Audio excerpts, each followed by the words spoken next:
Voilà, on est 12 janvier 2011 et j'avais envie de faire une vidéo. Voilà, j'ai déjà dit sur une autre vidéo que c'était difficile pour moi de parler comme ça dans le vide, surtout quand il y a du monde autour. Mais voilà, je voudrais dire que je suis heureuse d'être ici et d'être libre.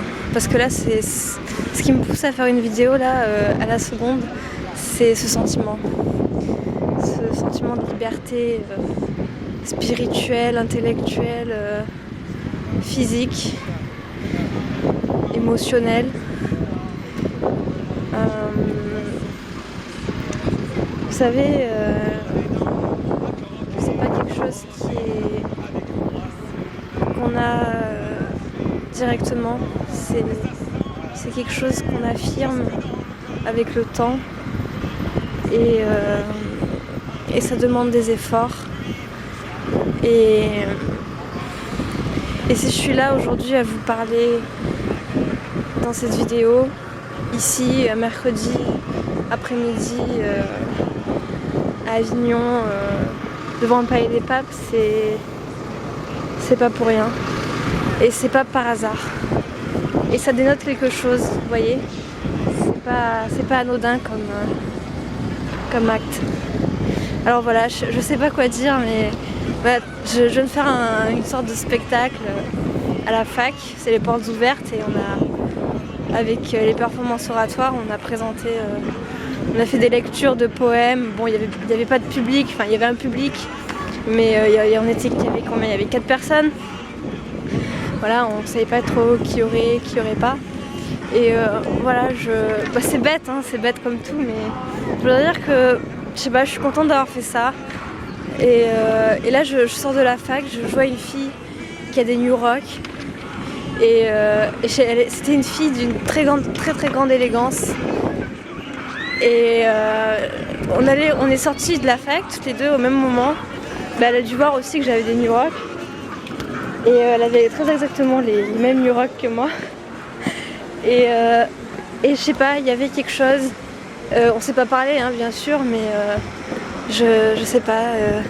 Elle avait la même gestuelle que moi, la même façon de marcher, de bouger, de se déplacer, de passer sur le trottoir à la route.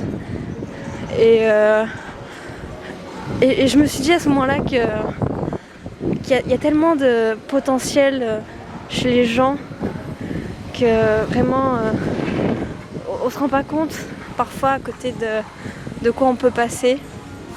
Et ce que je veux dire, c'est que c'est important d'aller dans la ville comme ça et de regarder ce qui s'y passe et de pas hésiter à parler aux gens. Voilà, c'est pas quelque chose de naturel, c'est pas quelque chose de facile, c'est quelque chose, mais je crois que c'est quelque chose qui peut nous apporter énormément, tant à nous qu'aux autres. Et voilà, donc j'ai vu cette fille, alors sur le coup je me suis dit je vais la suivre et tout. Le truc c'est qu'on allait au même endroit en plus, hein, mais, enfin après je l'ai perdue de vue, mais vous voyez, peut-être que si j'avais osé lui dire, lui parler, vous voyez, juste lui dire salut, t'as des New Rock, ouais moi aussi. Je sais, ça peut paraître idiot, mais vous voyez, même sans connaître les gens, on peut deviner qui ils sont. Par une attitude, une façon de marcher, une façon de vivre, une façon de regarder. Et ça, c'est quelque chose qui m'émeut, vous voyez. La façon dont vivent les gens, la façon dont les manières, vous voyez, les manières des personnes, la façon dont ils existent.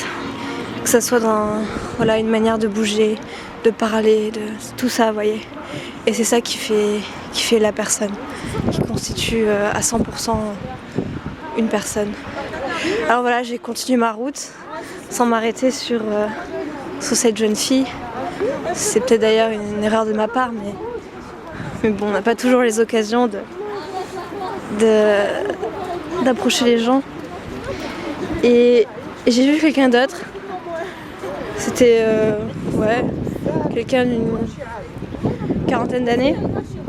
Je sais pas, pareil, il y avait un truc, il y avait une espèce de... Cette fois-ci, c'était pas l'élégance que j'ai remarqué, c'était une espèce de joie de vivre, vous voyez. Dans l'attitude, mais même dans la façon de s'habiller, vous voyez. Ça va jusque là. Et à ce moment-là, je me suis dit, si ça se trouve, on aurait pu être amis. Et vous voyez, c'est important d'être entouré de gens qui sont un peu comme nous. Parce que, vous voyez, si France Gall est France Gall aujourd'hui, c'est grâce à Michel Berger. Et si Michel Berger est ce qu'il est aujourd'hui, c'est aussi grâce à des artistes comme Balavoine, comme Jean-Jacques Goldman. Et vous voyez, on se rend pas compte à quel point les gens sont constitutifs de notre vision du monde et de notre façon de vivre. Et c'est pour ça que j'ai envie de rencontrer des gens, vous voyez. C'est parce que on se rend pas compte de ce que les gens nous apportent, en fait. Et c'est une des choses aussi qui me pousse à dire que j'aime les gens, en fait. Ouais, c'est idiot, hein, mais c'est vrai. Et ça a du sens pour moi. Et ça fait déjà 7 minutes que je vous parle, mais que dire. Ce chemin, je l'ai fait beaucoup de fois. Et à chaque fois que je le fais, c'est toujours émouvant parce que voilà, je suis seule là, vous voyez, il n'y a personne, il y a juste moi. Et franchement, je crois qu'on prend jamais assez le temps d'aller nulle part et de flâner, de vagabonder nulle part. Vous voyez, moi je suis là, je pourrais être ailleurs, je pourrais être devant mon ordi à m'ennuyer, à rien faire, à brasser du vide. Mais je pourrais être en train de réviser parce que j'ai un contrôle dans 2 jours. Mais vous voyez, non, je suis là. Et même si je suis là pour rien, parce que c'est vrai, hein, je fais rien là. Hein, je fais quoi? Je marche, je fais rien. Et pourtant, c'est pas un rien qui est vide. Alors qu'il y a des gens qui font des choses, mais qui sont pas rien et qui sont vides. Et vous voyez, moi, mon rien, il est plein. Et je rêve que quelqu'un vienne me prendre en photo. Non, je dois rêver. Vous voyez, c'est pas un vide, c'est pas un rien qui est vide. Et voilà. Et je voudrais citer cette très belle phrase d'Épictète qui est sur mon blog, sur l'article sur Frankenstein. Homme, si tu es quelqu'un, promène-toi seul. Et je sais plus la suite, mais c'est l'idée. C'est l'idée et ça suffit à résumer l'idée. Ça veut rien dire ce que je dis, mais... voilà, et c'est émouvant parce que vous savez, tout ce que je vous dis là, c'est des choses que je pense dans ma tête. Et c'est pour ça qu'on n'est jamais seul en fait. C'est pour ça que quand je suis seule comme ça, seule avec une espèce d'harmonie, vous savez, on a l'impression avec la nature, voilà, parce que bon là, il n'y a pas grand monde, il y a quelques personnes, mais voilà, on est avec le vent de la liberté. Et je me sens pas seule. Et voilà, je voudrais dire aux gens à quel point c'est important de savoir être seul avec soi-même, en tête à tête avec sa tête, et que c'est important de parler seul, enfin pas de parler seul, mais de se parler dans sa tête, vous voyez. Non, dit comme ça peut paraître bête, mais je vous assure que l'expérience de la solitude, de la belle solitude, de la bonne solitude, C'est quelque chose dont on ressort enrichi, mais à un point qui est vraiment qui est très fort.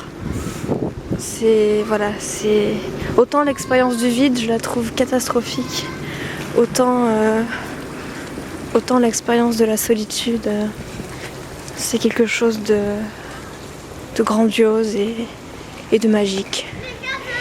Et voilà, certains appellent ça Dieu, certains appellent ça l'esprit, l'âme, ce que vous voulez.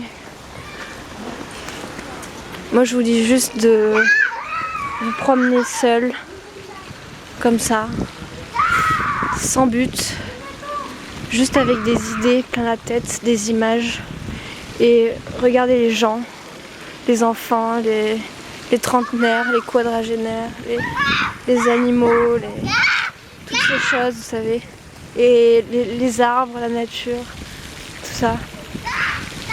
Observer, méditer, regarder et savoir tirer des conclusions de ça, de ce qu'on voit.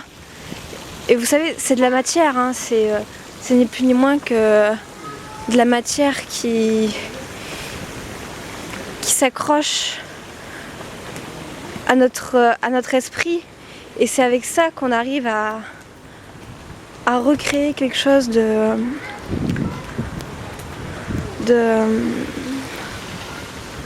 j'ai pas envie que les gens pensent que je parle seule, c'est assez gênant, mais vous voyez, si j'arrive à écrire, c'est aussi parce que je sors comme ça, que je sors seule, et que je sais, et que je me permets, vous voyez, de couper, parce que ça c'est une coupure. Franchement, sortir seule comme ça, c'est se déconnecter du temps, et c'est pas se déconnecter du réel, au contraire c'est se raccrocher un peu plus au réel, et on se sent bien, on se sent en paix avec soi-même, et voilà, et c'est quelque chose de beau, de grandiose, vous voyez. C'est pas grand chose, hein. On n'est pas en Patagonie, on n'est pas au White Sand, on n'est pas aux États-Unis, en Nouvelle-Zélande ou au bout du monde, non. Et là je suis juste à Avignon, c'est Avignon quoi, c'est juste Avignon, et pourtant ben vous voyez, ça a le même effet qu'être au bout du monde et se sentir vivre, vous voyez. Et franchement, on se rend pas compte que ça tient à rien. La liberté, ça tient à pas grand chose quand on sait regarder, quand on sait prendre les bons chemins. Vous voyez, il suffit juste de pas se tromper de chemin et avoir un état d'esprit qui est en phase avec ça, vous voyez. Vous voyez, quand j'ai vu cette fille au New Rock, ou ce type un peu guéré, un peu joyeux, je les connaissais pas, c'était pas des gens que je connais, mais juste par leur façon d'apparaître au monde, et ben on peut se dire que c'est des gens qui peuvent être peut-être un peu comme moi. Vous voyez. Alors maintenant ça veut rien dire, hein. C'est peut-être des gens tout à fait ingrats ou banals, ou je sais pas. Mais je pense pas. Je pense que dans une certaine mesure on peut juger les apparences. Qu'il y a des bonnes apparences qui trompent pas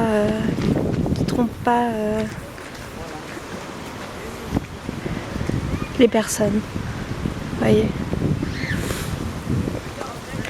Voilà, que vous dire, je sais pas, je voudrais juste partager ce moment de belle solitude, et je crois que c'est un peu comme ça aussi que qu'on commence à changer le monde et à se changer soi-même. C'est en sachant se regarder soi-même.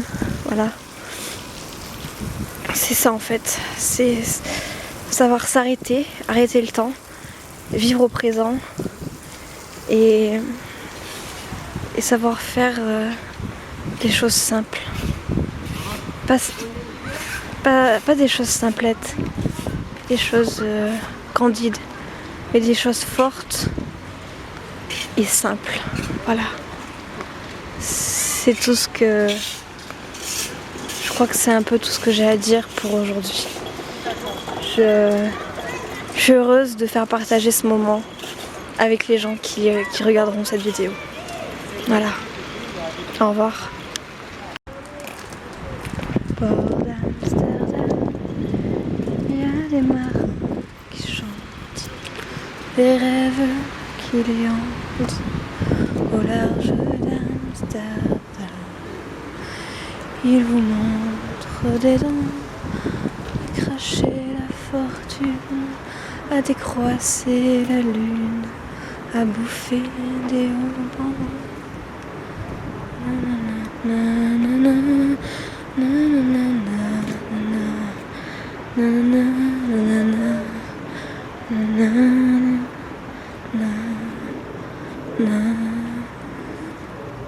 Vous voyez, c'est ça la sérénité. C'est cette espèce de vide, de beau vide, de vide plein, vous voyez. Cette espèce de... cette grande étendue là. Franchement, je trouve ce paysage magnifique. Je sais, c'est peut-être bête, mais je trouve ce paysage très beau, très vaporeux, très épuré. On a l'impression d'être, je sais pas, un peu d'être en communication avec le ciel, vous voyez. Et je trouve ça beau, vous voyez. Je voulais dire que ouais, c'est un peu ça la sérénité, c'est être bien avec soi-même, avec les autres, avec ce qu'on est, avec ce qu'on fait. Et voilà, vous allez me dire que c'est de la philosophie du café du commerce, mais pourtant c'est tellement le plus important. Je sais pas, vous savez, parfois je me dis, est-ce que j'ai les capacités pour faire ce que je voudrais faire dans la vie? Vous savez, je crois que j'ai du talent, un peu de génie peut-être. Enfin, vous savez, ça devient des concepts qui me dépassent. Mais je crois que je peux avoir les capacités, mais je veux dire d'agir, vous voyez, d'être dans la contemplation. C'est ça en fait, hein, ce que je suis en train de vous faire passer. D'être dans la création et d'être dans le mouvement et dans l'agir, vous voyez. Je trouve que il y a beaucoup de gens qui n'ont pas ces trois choses. Enfin, qui se donnent, qui sont que dans la création et qui sont pas dans le mouvement, qui sont pas dans l'action. Et moi, j'ai envie de me consacrer aux trois. Vous savez, être écrivain, en soi, ça veut rien dire. Ça veut rien dire parce que écrire, tout le monde en est capable. Enfin, c'est à la portée de tout le monde, ou presque. Mais être écrivain, c'est pas écrire, c'est pas que écrire. Enfin, je pense. Hein. C'est aussi savoir, c'est savoir vivre aussi. Hein. C'est pas une école des mots, de la rhétorique. C'est une école de la vie. Parce que pour écrire quelque chose qui je pense peut être bien, bon, porteur et loin de tout lieu commun ou banalité, je pense qu'il faut avoir une expérience qui est quand même énorme. Et une connaissance connaissance du monde, des sentiments humains, des émotions humaines, qui est quand même forte. Et vous voyez, aujourd'hui, si je me sens incapable d'écrire un roman ou n'importe quoi, ou un livre, vous voyez, tout simplement, c'est aussi parce que je me sens j'ai pas comment dire, j'ai pas la connaissance, j'ai pas l'expérience qui peut faire que je peux être capable de faire quelque chose qui soit fidèle à non seulement à ce que je suis, mais qui soit fidèle à ce que je pense qui pourrait être quelque chose de bien. Je sais pas si c'est très clair, mais ce que je veux dire, c'est que je comprends pas les gens qui sont capables d'écrire un bon roman à 18 ans. Parce que qu'est-ce qu'on a vu à 18 ans ? Qu'est-ce qu'on est capable de rendre quand on a si peu vu, si peu... Vous savez, je me sens vraiment... Quand je vois des gens qui sont capables d'écrire des pavés entiers sur Nietzsche ou sur Freud ou sur la poésie lyrique du Moyen-Âge, vous voyez, je me dis, mais des pages entières, des romans là-dessus, je me dis, mais quel savoir, quel talent, quel potentiel, quelle capacité. Et vous voyez, moi je suis en première année de lettres et l'impression que j'ai, c'est que jamais on arrivera à un tel degré de connaissance, de savoir. Enfin, je sais pas, c'est quelque chose qui me dépasse. J'espère que oui, hein, que les gens qui sont en première année de lettres modernes un jour seront capables d'avoir une vision. En fait, vous voyez, écrire un roman, je crois que c'est avoir une connaissance de son sujet qui est très très très précise. Et c'est savoir rendre cette précision de façon globale, avoir une vue d'ensemble sur ce dont on veut parler, tout en ayant une connaissance très pointilleuse. Et vous voyez, pour moi, la seule chose, si j'écris ce blog, et avec ces textes-là, c'est pas pour rien. Et c'est parce que c'est la seule chose dont je me sens capable aujourd'hui de faire et qui soit, à mon avis, plutôt bon et porteur. Vous voyez, je me sens pas capable de faire autre chose que ce que j'écris sur mon blog. Et vous voyez, je crois que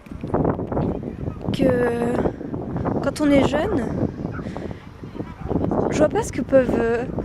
que c'est vraiment parler de ce qu'on vit, de soi, de ce qu'on peut voir. Je crois que c'est vraiment une des choses les plus fortes qu'on puisse faire quand on est jeune. Parce que c'est la seule chose dont on se sent très proche, dont on a une proximité réelle.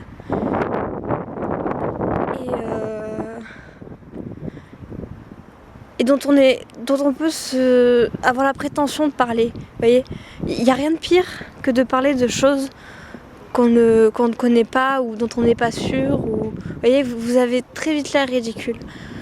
Quand on fait ça, on a très vite l'air ridicule et c'est bien un truc qui me fait peur, c'est ça, c'est le ridicule et c'est pour ça que je parle de moi. Et parler de moi, c'est pas quelque chose de narcissique, c'est pas quelque chose de nombriliste.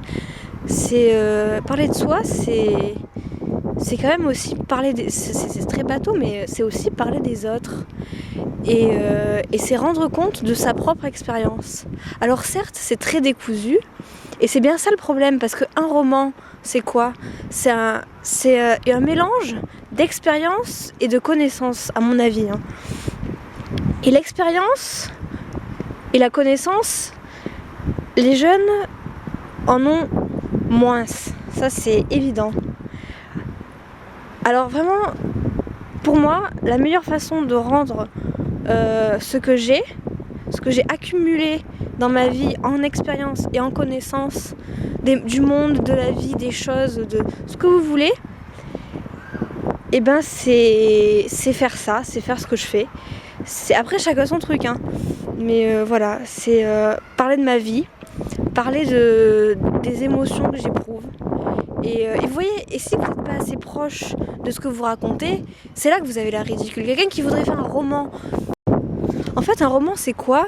C'est voilà, quelqu'un qui voudrait faire. Oui, j'en étais là. Quelqu'un qui voudrait faire un roman sur des sentiments, en exploitant des sentiments qu'il n'a jamais ressentis lui-même, ça serait raté, forcément. Et ce que je veux dire, c'est que où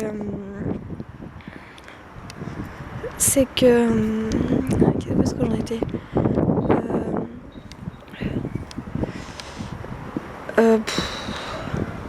Excusez-moi, je perds un peu le fil. Ce que je veux dire, c'est que on a peu d'expérience, mais le peu qu'on a, il faut le retranscrire. Et voilà. Et un roman, c'est toujours un peu autobiographique, hein, parce que c'est un don de soi. Un roman, c'est ou n'importe quoi, n'importe quel livre, même un livre sur la philosophie ou sur l'histoire grecque ou n'importe quoi. Il y a toujours, c'est ce qui fait que tout est à réinventer, tout est à refaire. C'est qu'il y a un don de soi, et c'est ce qui fait que que ce livre en question va être unique. C'est que voilà, tout est c'est que personne perçoit le monde, les choses de la même façon, et c'est ce qui fait la force et le drame finalement du monde. C'est que si tout le monde avait la même vision des choses, bah sûrement qu'il y aurait peut-être plus de cohésion dans le monde et au cœur des pays, mais et des gens tout simplement. Mais ce qui fait la beauté du monde, c'est justement que rien n'est qu'on a autant de personnes que de façons de voir le monde. Et vous voyez, un jour j'ai lu ça, j'ai vu ça je sais plus, dans un agenda je crois, ou bref peu importe, où quelqu'un disait que lire une personne c'était plus fort que de lire un livre. Et je trouve ça tellement vrai, tellement approprié. Parce que c'est quoi un livre? C'est une expérience. C'est rendre compte d'une expérience qu'on a vécue. Et c'est pour ça qu'il faut avoir un certain âge, je crois, pour écrire quelque chose qui soit assez sincère, honnête, vrai, authentique. Loin des lieux communs, vous voyez. Parce que quelqu'un qui écrirait un roman jeune, ça serait pas forcément raté, ça pourrait être même bien, mais il manquerait quelque chose qui est essentiel, à mon avis, au roman ou à n'importe quel ouvrage. C'est ça, c'est qu'est-ce qu'on sait des choses, c'est la matière, vous voyez, la consistance qui fait qu'on sait de quoi on parle, vous voyez. Et aujourd'hui, très honnêtement, si je devais écrire un roman où il y a un enjeu, hein, parce qu'il faut vraiment... C'est ce qui fait le roman, c'est qu'il y a un enjeu. Et vous voyez, moi, finalement, il y a peu d'enjeux dans ce que j'écris. Et c'est ce qui fait que... Excusez-moi, il y a des gens, c'est un peu gênant. C'est ce qui fait que mon blog ne pourrait pas... C'est un journal, hein, ça c'est sûr. Hein. Ce qui fait que mon blog ne pourrait pas être publié en tant que livre, c'est qu'il n'y a pas d'enjeu réel.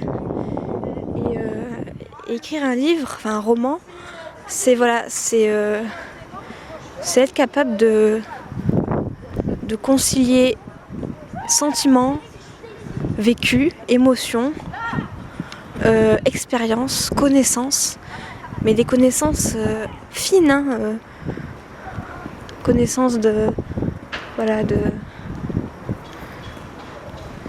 je sais pas, de philosophie, géographie, histoire. Ça dépend de quoi on parle, hein, bien sûr, mais et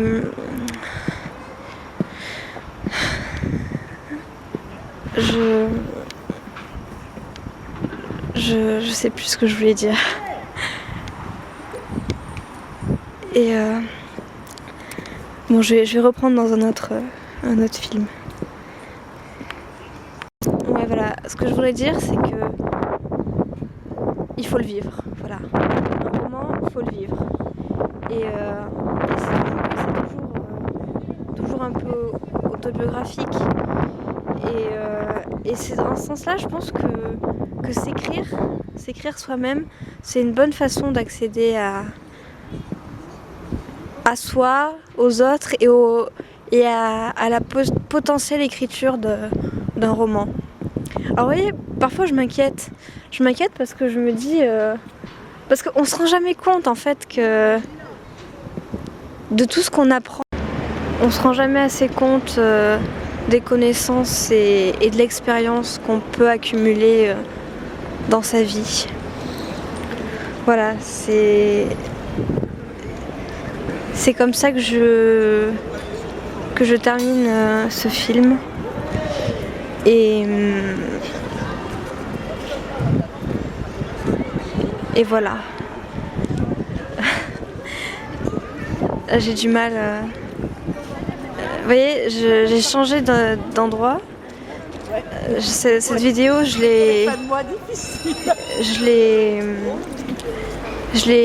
l'ai reprise à peu près 20 minutes après avoir fini l'autre. Et vous voyez, on a du mal à se remettre dans la discussion intérieure. Et voilà, enfin bref, j'aurais encore 100 choses à vous dire sur des tas de choses, mais je vais m'arrêter parce que j'ai bientôt plus de batterie ni de mémoire sur l'appareil photo.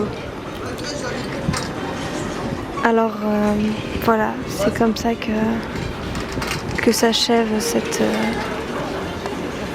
cette vidéo. Merci à ceux qui l'ont écouté. Et voilà, sortez, seul, et vivez.